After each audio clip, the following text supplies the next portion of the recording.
pessoal, eu sou a professora de Geografia, Gabriele Evelyn de Oliveira Rivas, e nessa aula iremos aprender os aspectos demográficos e as teorias populacionais. Então vamos nessa? Bem, primeiramente, o objetivo da aula será de entender a transformação demográfica e a distribuição espacial de uma população em um determinado espaço geográfico, a partir de fatores econômicos, históricos, naturais e políticos. Com isto, temos o nosso roteirinho da aula. Em aspectos demográficos, iremos entender a demografia e a densidade demográfica, e nas teorias populacionais, as 4 que são estudadas na geografia: a malthusiana, a neomalthusiana, a reformista e a ecomalthusiana, tá bom? Bem, aspectos demográficos, demografia. O que é demografia? A demografia seriam fenômenos populacionais que são quantificados. O que seriam quantificados? Envolvem uma quantidade de pessoas. Nisto, temos alguns exemplos. Seriam a natalidade, por exemplo.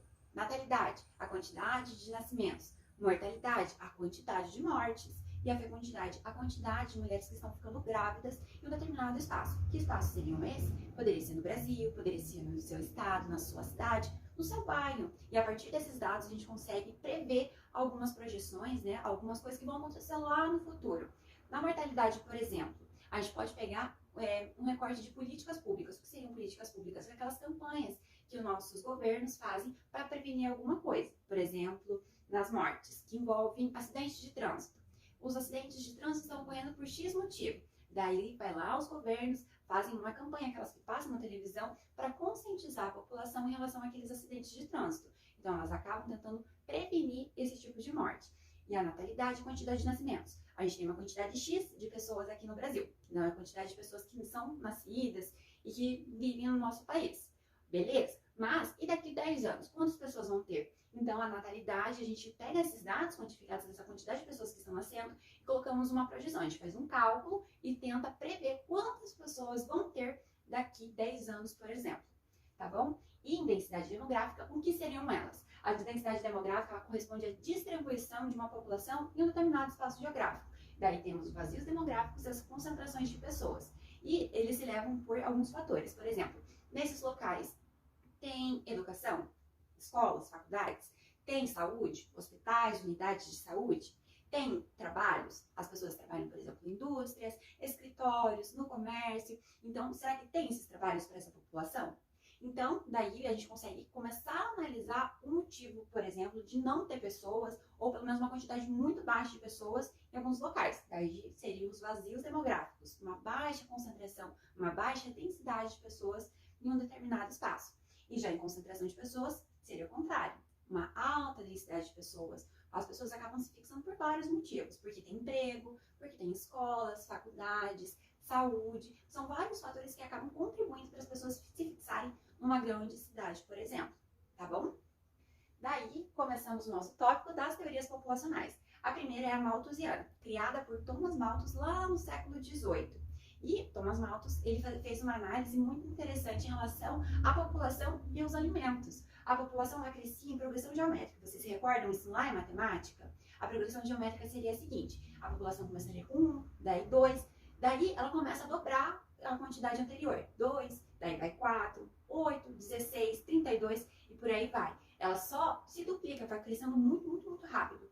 E os alimentos teriam uma lógica diferente, é a progressão aritmética. O que seria essa progressão aritmética? Seria, por exemplo, uma projeção mais devagarinha. É 1, 2, 3, 4. Então, ela vai bem devagarzinho, ela não acompanha a progressão aritmética. E por ela não acompanhar, ele preveu que haveriam mais pessoas no nosso mundo, já que o crescimento dela numa curva era muito rápida. E da dos alimentos, não, que era bem devagarinho. Então, algumas pessoas acabariam ficando o quê? Sem comida. Mas isso lá no século XVIII, é um recorte muito anterior. Porque ele não prevê algumas coisas, por exemplo, as indústrias que produzem os alimentos em alta velocidade e acabam atendendo uma determinada população, não é? E isso é o nosso recorte hoje, né? Mas lá no século XVIII, essa não era a realidade deles. Por isso que a progressão malthusiana, ela corresponde a algo lá do passado. Mas, a partir disso, outras teorias foram criadas. A neomalthusiana, por exemplo, no começo do século XX é o século passado, e depois da Segunda Guerra Mundial. E nesse tópico, a gente coloca a natalidade como causa da pobreza. Como assim causa da pobreza? As pessoas que fizeram essa teoria, né, estudaram até chegar na teoria neomalthusiana, acreditavam que, devido às pessoas mais pobres não terem acesso à educação, elas acabavam tendo muitos filhos, porque elas não tinham acesso à educação e nem à saúde. Então, elas não tinham conhecimento para prevenir essas natalidades, esses nascimentos, tá bom? Então, na teoria neomalthusiana, a gente coloca um tópico também em relação à prevenção dessas gravidezes, né, desses nascimentos na população mais pobre, e daí que começa a surgir o pensamento dos anticoncepcionais e do planejamento familiar. Que planejamento familiar é esse? As famílias começam a pensar quantos filhos elas vão querer, além de uma regulação também das religiões, por exemplo. Só pode ter filhos após o casamento, então acaba tendo um controle dessa natalidade, dessa distribuição populacional em relação a um determinado espaço geográfico. Daí, ao contrário disso, temos a teoria reformista. Os reformistas eles colocaram a natalidade como consequência da pobreza. Não seria uma causa, seria uma consequência, porque se as pessoas mais pobres não teriam acesso à educação e à saúde, então, consequentemente, haveriam esses nascimentos. Então, eles começam a pensar em relação à pobreza como algo negativo. Se eles querem prevenir, então os governos, nesse caso, deveriam, né, proporcionar a educação, a saúde a essa população mais carente. E nisso, os reformistas, eles também entendem, né, a questão dos anticoncepcionais, o planejamento familiar, mas principalmente em relação à distribuição de renda em relação a uma população. Então, eles pegavam aquele dinheiro que estava concentrado e distribuiriam para a população mais carente, para que daí sim elas tivessem a consciência, né, a oportunidade de poder controlar essa natalidade. E por fim, a ecomalthusiana. A ecomalthusiana ela tem uma pegada mais ecológica, ela pensa na sustentabilidade. Ela coloca, então, é uma teoria recente, essa que vivemos hoje, que coloca o crescimento da população, ela não acompanharia os recursos naturais. Como assim? Se tem uma população muito grande no nosso espaço geográfico, então, consequentemente, o que aconteceria com a água? A água, será que ela chega para todo mundo?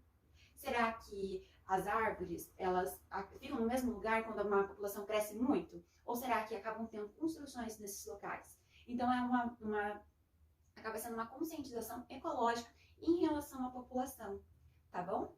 Então, é praticado um desenvolvimento sustentável.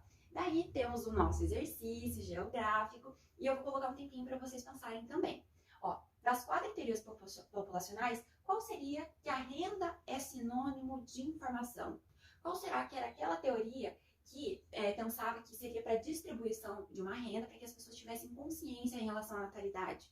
Aqui, população em PA e alimentos em PG? Que seria essa, será? Qual teoria que tinha a relação de alimentos e população? Desenvolvimento sustentável. Tivemos alguma teoria que envolvesse uma questão ecológica? E a culpa é dos países pobres?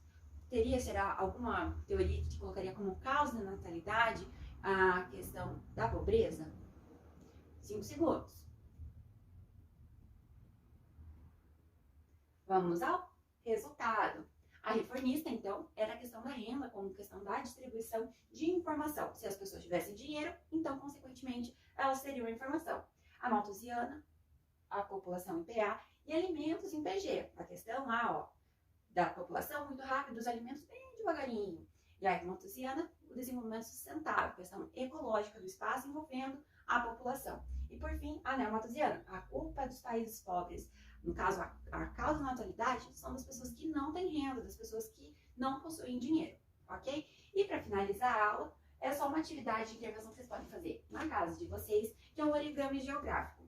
É só uma atividade extra que vocês podem treinar as teorias populacionais. O que eu proponho para vocês? Que vocês façam a dobradura de um origami, e esse origami, nas escolas, a gente chama de come-come, que é uma brincadeira que vocês fazem com um coleguinha. Então, o teu coleguinha vai fazer, você vai fazer, e vocês vão jogar juntos para treinar e também entender de uma forma mais didática, mais interessante essas teorias populacionais. Então, vocês vão fazer a dobradura e em cada um dos triângulos do jogo, né, desse origami, vocês vão colocar em cima um desenhinho, né, que poderia corresponder a essa teoria populacional e dentro a descrição dessa teoria populacional. Assim, quando o teu coleguinha perguntar o que é tal coisa, né, qual a teoria populacional, você vai poder pegar teu origami, abrir e falar para ele, tá bom? Então, pessoal, a aula de hoje foi essa. Muito obrigada e até a próxima!